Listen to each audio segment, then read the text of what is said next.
Next lesson English में test number 13। उम्मीद करता हूँ कि आप मेरे चैनल पे सब्सक्राइबर हैं, और अगर नहीं है तो आप इसको सब्सक्राइब कर लें ताकि आप इसकी तैयारी कर सकें, ठीक है, और आप मुकम्मल कोर्स आप इंग्लिश का कर सकें, ठीक है।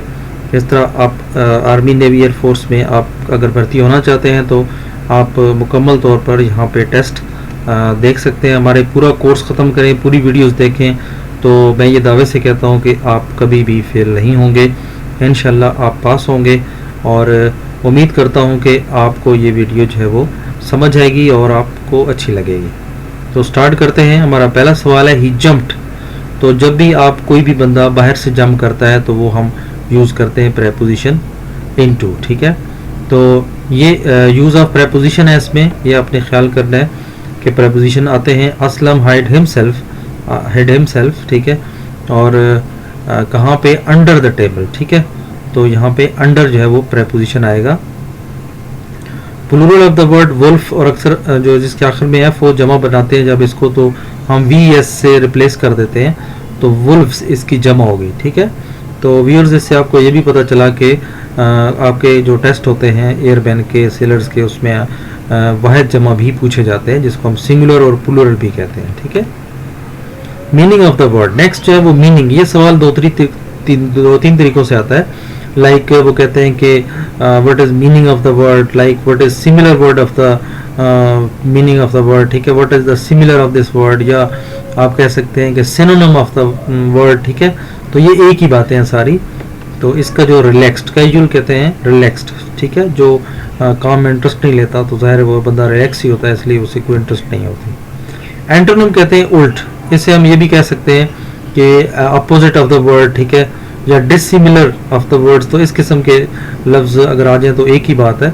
चार्मिंग कहते हैं जिसमें बहुत ज़्यादा अट्रैक्शन हो, और एक चीज़ नेचुरल होती है जिसमें कोई अट्रैक्शन नहीं होती, डिसप्लीजिंग, तो वो इतनी अपील नहीं कर रही होती। तो ये सी वाला ऑप्शन जो है इसमें ठीक है। नेक्स्ट है antonym of the word usual, ठीक है। यूजुअल कहते हैं अक्सर जो आप जानते हैं, और एक वो चीज़ है जिसको आप नहीं जानते, तो उसे हम स्ट्रेंज, पेकुलियर या डिफरेंट कहते हैं, ठीक है। इसके अलावा सिनोनिम ऑफ द वर्ड सिन, सिन कहते हैं गुनाह को, ठीक है, और इसका एक जैसा अल्फाज क्या होगा, क्राइम, ठीक है, जुर्म। जुर्म और गुनाह एक ही बात है, ठीक है, तो इसलिए सिनोनिम इसका क्राइम होगा। अगली, अगली जो है ये ग्रामर पॉइंट ऑफ व्यू से क्या है, तो अगली क्योंकि ये खूबी है तो या खामी है, ठीक है, इसको हम कह सकते हैं, तो इसलिए ये एडजेक्टिव में आएगा, ठीक है। उसके बाद वेयर एज, वेयर एज जो है हम पता है कि ये फिक्रों को मिलाने के लिए इस्तेमाल होता है, तो इसलिए इसको हम कंजक्शन कह सकते हैं। तो ये वर्ड क्या है, कंजक्शन है।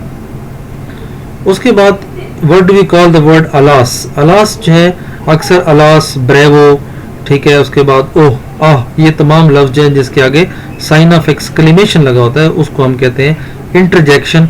तो ये लफ्ज आपको पता होने चाहिए। What do we call the word they, तो दे जो है तो जेंटलमैन आपको मैं बता दूं कि ये प्रोनाउन होता है, और प्रोनाउन भी आगे किस्में हैं, लेकिन वो क्योंकि यहाँ पे मेन आपके पार्ट ऑफ स्पीच पूछे गए हैं, तो मेन पार्ट ऑफ स्पीच में दे जो है इस एक प्रोनाउन है, जिसमें आई, वी, दे, दीज, दोज, ये सारे आपके प्रोनाउन हैं, ठीक है। और इसमें फिर आगे प्रोनाउन की किस्में हैं, तो वो क्योंकि पूछी नहीं गई इसलिए हम इसको डिटेल में फिर किसी वीडियोज़ में पढ़ेंगे, तो अभी इतना ही काफ़ी है। Synonym of the word fact, fact की जो एक जैसा मीनिंग, या आप कह लें कि हम मानी अल्फाज, तो वो रियलिटी, हकीकत, ठीक है। नेक्स्ट है synonym of the word strength, strength कहते हैं ताकत, ठीक है, और इसका एक जैसा अल्फाज है पावर, तो पावर इसका जो है वो सेम वर्ड है। सिनोनिम्स है, सिमिलर वर्ड कह सकते हैं।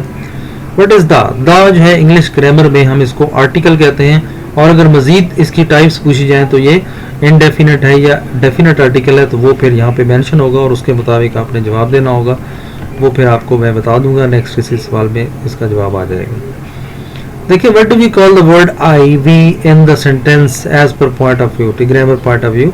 तो ये तमाम मैंने आपको बताया कि ये सारे प्रोनाउन हैं, आई, वी, दे, दीस, ये सारे दे, ठीक है, ही, शी, इट, ये सारे क्या हैं आपके प्रोनाउन है, और प्रोनाउन में भी ये पर्सनल प्रोनाउन है, तो ये इसलिए आप जहन में रखें, ठीक है।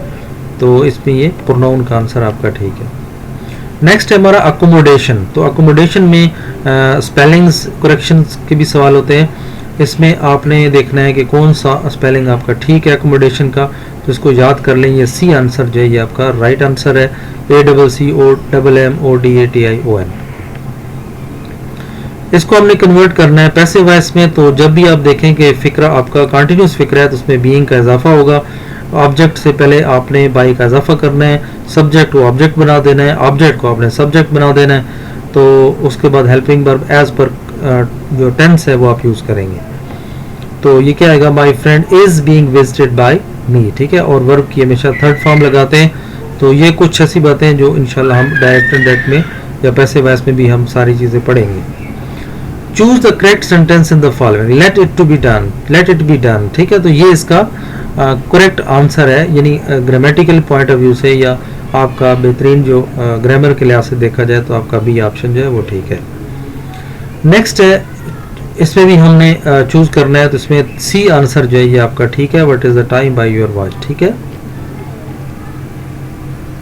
Choose the grammatically correct sentence in the following, so this is my pen, ये आपका करेक्ट सेंटेंस है, ठीक है। इसको भी आप याद कर लें, ग्रामेटिकल पॉइंट ऑफ व्यू से ये बिल्कुल ठीक है। नेक्स्ट है फिर स्पेलिंग मिस्टेक्स हैं। फैसिलिटी के स्पेलिंग आपको आने चाहिए, FACILITY, तो ये इसके करेक्ट स्पेलिंग है, ये आपको बहुत पता होनी चाहिए। वेदर, ये वो तो मौसम नहीं है बल्कि वेदर का मतलब आया के है, ठीक है, कि या तो ये या फिर ये, ठीक है। तो वेदर जो है ये बी वाला ए वाला ऑप्शन जो है ये सॉरी ठीक है, WHETHER वेदर, ठीक है, इसका मतलब है आया के। नेक्स्ट हमारा वर्ड है जिसमें स्पेलिंग की मिस्टेक्स हैं और इसमें वर्ड जो है वो कमांडर है, COMMANDER, तो ये बी वाला ऑप्शन जो है इसमें ठीक है, ये राइट स्पेलिंग है, इसको याद कर लें। नेक्स्ट है हमारा what is antonym of the word import. Import का जो एंटोनिम है उल्ट है वो एक्सपोर्ट होता है, ठीक है। तो इसका इंटरनल का एक्सटर्नल और एक्सटर्नल का इंटरनल, ठीक है, और तो ये आपको पता होना चाहिए। नेक्स्ट है हमारा इट इज 4 o'clock नाउ, ठीक है। तो इसको हम जब चेंज करेंगे तो ये आ जाएगा my brother told that it was 4 o'clock then. तो व्यूज ये था आज हमारा लेसन। उम्मीद करता हूँ कि आज आपको ये पसंद आया होगा और जो चीज़ समझ नहीं आई वो आप मुझसे पूछ सकते हैं। दुआ में याद रखें, अपना ख्याल रखें, अल्लाह हाफ़िज़।